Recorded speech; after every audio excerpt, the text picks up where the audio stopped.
अस्सलामुअलैकुम मेरी जान। तो हमें बात करनी है मेरा बेटा अपने नेक्स्ट चैप्टर की, जो कि इलेक्ट्रॉनिक्स है। अब जरा ध्यान से सुनिएगा मेरा बेटा। सबसे पहले किसी भी चैप्टर को स्टार्ट करने से पहले हमें ये चीज क्लियर हो जाए कि उस चैप्टर के नाम का मतलब क्या है। अब मार्केट में इलेक्ट्रॉनिक्स की शॉप देखते हो, वो चीजें इलेक्ट्रिसिटी से चलती है लेकिन इलेक्ट्रिसिटी नहीं लिखा होता, इलेक्ट्रॉनिक्स ही क्यों लिखा होता है। सबसे पहली बात मेरे बेटे, the branch of physics that deals with the controlled electrons, जिसमें आपके पास इलेक्ट्रॉन पे कंट्रोलिंग हो। अब लिख लें the study of controlled current भी कह सकते हैं, क्योंकि जब मोशन ऑफ इलेक्ट्रॉन्स को आपने कंट्रोल कर लिया तो किसको कंट्रोल कर लिया मेरा बेटा? करंट को। The study of controlled currents. अब जब मेरा बेटा अगेन वही बात कि सेकेंड ईयर में आएंगे तो आप पढ़ेंगे बाय यूजिंग डायोड्स,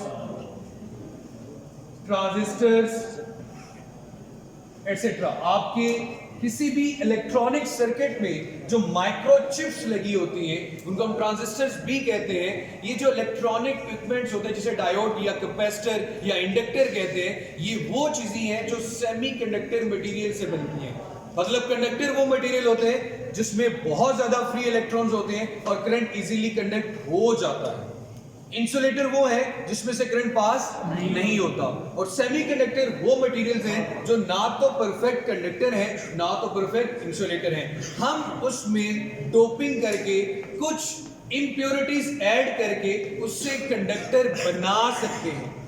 तो हमारे पास एक कंट्रोलिंग आ जाती है कि अगर हम इसमें इतनी डोपिंग करेंगे, इतनी इंप्योरिटीज ऐड करेंगे तो ये इतने फ्री इलेक्ट्रॉन्स बनाएगा, इतनी कंडक्टिविटी कर सकेगा। अब आप कोई भी डिवाइस लेते हो, अगर उस डिवाइस पे करंट का आपके पास कंट्रोल ना हो तो आपके पास एक्सेस ऑफ करंट होगा तो वो डिवाइस तो जल जाएगी। हर एक चीज की खास लिमिटेशन होती है। तो फिर उन डिवाइसेस के अंदर कंट्रोल करंट करने के लिए हम सेमीकंडक्टर्स का इस्तेमाल करते हैं, क्योंकि उनमें हमारा कंट्रोल होता है। तो कंट्रोल की वजह से हम ऐसी डिवाइसेस लेते हैं, क्योंकि हम कोई भी मोबाइल है या कोई भी इलेक्ट्रॉनिक डिवाइस है, अगर उसमें हमारे पास ऑन और ऑफ का ही ऑप्शन ना हो या कंट्रोल का ऑप्शन ना हो तो वो चीज़ हमारी जो कंट्रोल से है वो आउट हो जाएगी। उसका इस्तेमाल हमारे लिए फिर क्या होगा? अच्छा नहीं होगा। अब मेरे बेटे ज़्यादा डेप्थ में नहीं, the study of controlled currents is called electronics. अब मेरे बच्चे सबसे पहले टॉपिक आ रहा है थर्मोनिक एमिशन। मेरे बेटे बहुत आसान टॉपिक है।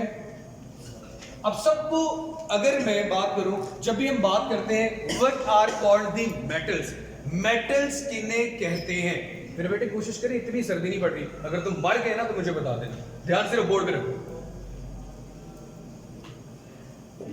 अगर मेरे बच्चे हमारे पास हम बात करें मेटल्स की, तो मेटल्स की मेरी जान सबसे अहम खूबी ये होती है दे हैव फ्री इलेक्ट्रॉन्स।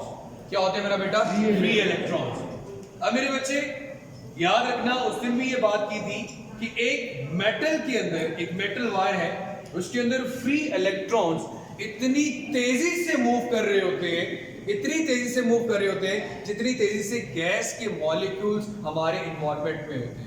फिर बहुत से लोग ये सवाल करते हैं कि अगर ऐसा है तो वहां पे करंट पैदा क्यों नहीं होता? मतलब सामने एक मेटल का रॉड पड़ा हुआ है, इसमें करंट पैदा क्यों नहीं हो रहा? ये तो एक मेटल है और इसमें इलेक्ट्रॉन मूव भी कर रहे हैं। तो हमेशा आपका जवाब ये होना चाहिए कि लेफ्ट से राइट की तरफ आने वाले इलेक्ट्रॉन, राइट से लेफ्ट की तरफ आने वाले electron, they have random motion, और ये दोनों एक दूसरे के इफेक्ट को क्या कर रहे हैं? Cancel out. करंट तब पैदा होता है जब चार्ज एक स्पेसिफिक डायरेक्शन में फ्लो करता है from high potential to low potential. उस वक्त जब आप इसको कोई बैटरी अटैच करते हो तो इसकी इवन जो वेलोसिटी होती है वो भी बहुत कम हो जाती है। पहले सेवरल 100 किलोमीटर पर सेकंड थी, ये लगाने से 10⁻³ में आ जाता है, लेकिन फिर भी क्या पैदा हो रहा है?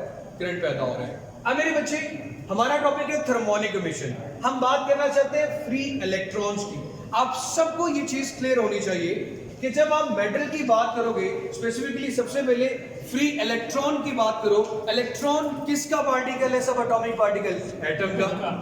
एटम का सब एटॉमिक पार्टिकल है। अब सबको पता है कि एटम के सेंट्रल पार्ट को आप न्यूक्लियस का नाम देते हो। इसमें दो चीजें होती हैं, प्रोटॉन और न्यूट्रॉन। और सेंट्रल पार्ट से कुछ स्पेसिफिक डिस्टेंस पे ऑर्बिट्स होते हैं, और इन ऑर्बिट्स में हमारे पास इलेक्ट्रॉन्स होते हैं। 2n² वाला फार्मूला यूज करते हो number of electrons in a shell के लिए। फर्स्ट 2, 8, 18, 32 ये होता है मेरा बेटा। अब मेरी जान इस चीज का ख्याल रखना, जैसे कि फर्स्ट में 2 आ गए, दूसरे में 1, 2, 3, 4, 5, 6, 7, 8, और जो आउटरमोस्ट शेल होता है इसको हम वैलेंस शेल भी कहते हैं। क्या कहते हैं मेरा बेटा? Valence shell.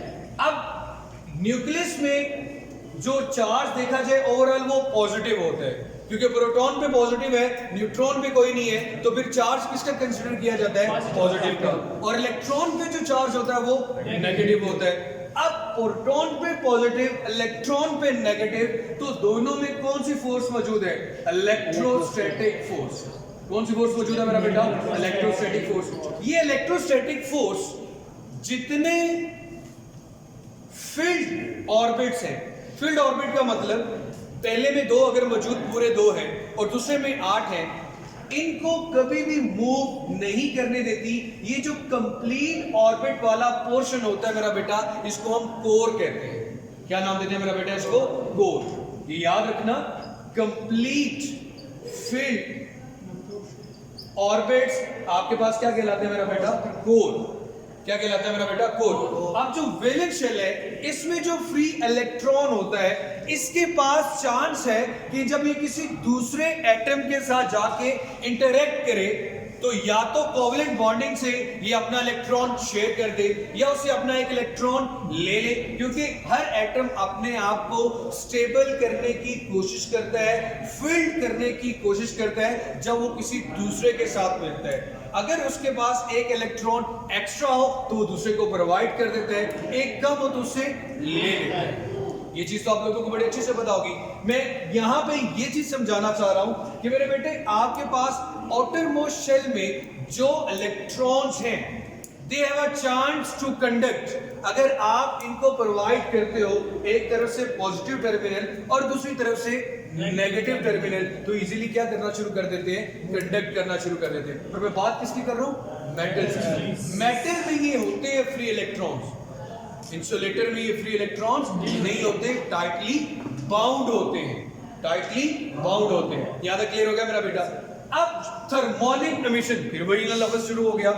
एमिशन का मतलब है इंजेक्ट होना, निकलना, हीट टेम्परेचर की वजह से, टेम्परेचर की वजह से होता है। ये मेरे बेटे, आपके पास ये इलेक्ट्रॉन अभी भी अपने वैलेंस शेल में मौजूद है, ये किसी दूसरे के साथ जंप करके नहीं जा रहा। हाँ, न्यूक्लियस की जो ग्रिफ्ट है, ताकत है, वो अपने करीब वालों पे सबसे ज्यादा होती है। जैसे जैसे कोई एटम दूर जाएगा, इलेक्ट्रोस्टैटिक फोर्स वीक होती जाएगी।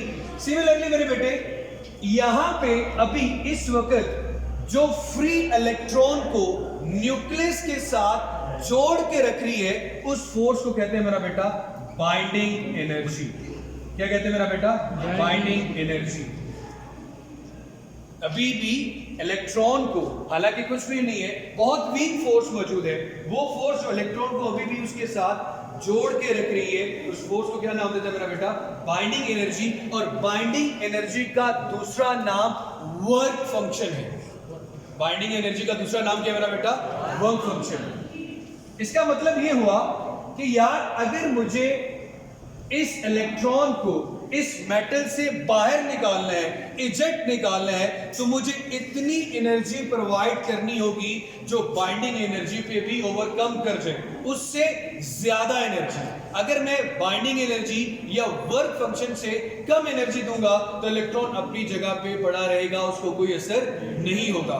द मिनिमम एनर्जी जिसकी वजह से आपको इलेक्ट्रॉन अपनी पोजीशन पे बाउंड नजर आता है या वैलेंस शेल में फ्रीली मूव करता हुआ नजर आ रहा है, वैलेंस शेल से बाहर नहीं आ रहा, उस एनर्जी को वर्क फंक्शन या फिर क्या नाम देते हैं मेरा बेटा, बाइंडिंग एनर्जी का। अगर आपको इलेक्ट्रॉन को उससे रिमूव करवाना है, इजेक्ट करवाना है, you have to provide the energy greater than the binding energy or the work function. Clear हो गया मेरा बेटा?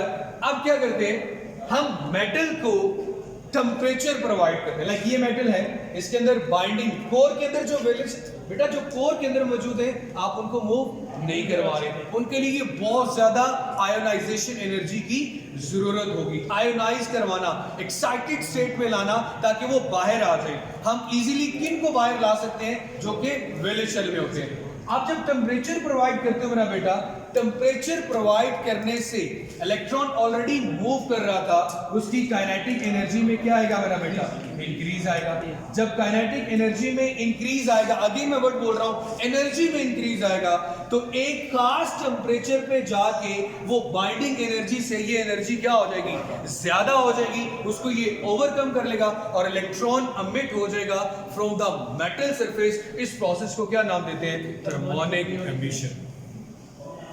To eject the electrons from the metal surface by providing the temperature or heat, the process is called thermonic emission.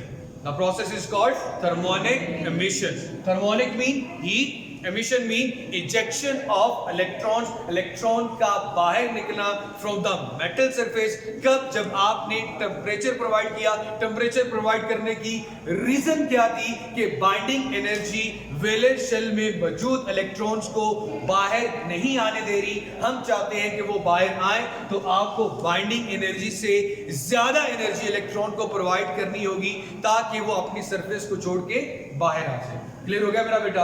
अब ये बात की जाती है, एक तो आपने ऐसे कर लिया कि आपने हीटअप करना शुरू कर दिया, दूसरा ये आपने फिलामेंट बल्ब देखा होगा, इस फिलामेंट बल्ब से भी इजेक्शन ऑफ इलेक्ट्रॉन हो सकती है कि आप इसको बेटा हीट तो नहीं लगा, आग तो नहीं लगा रहे होते, क्या प्रोवाइड कर रहे होते हैं, वोल्टेज।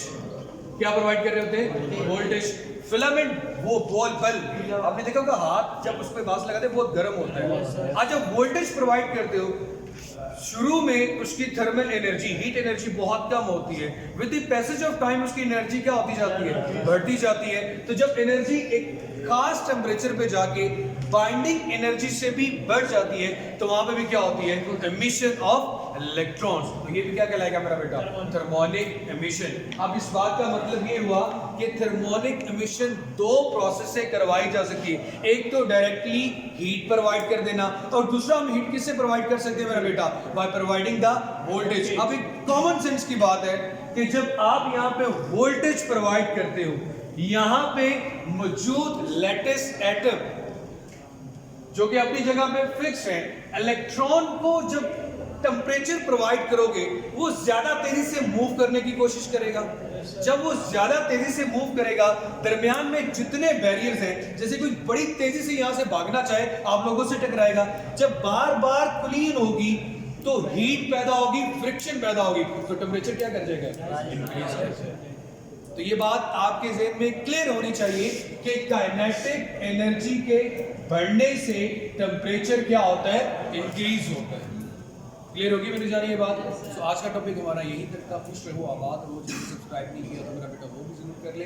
बाकी लेक्चर्स के लिए 10th क्लास फिजिक्स की प्लेलिस्ट में चले।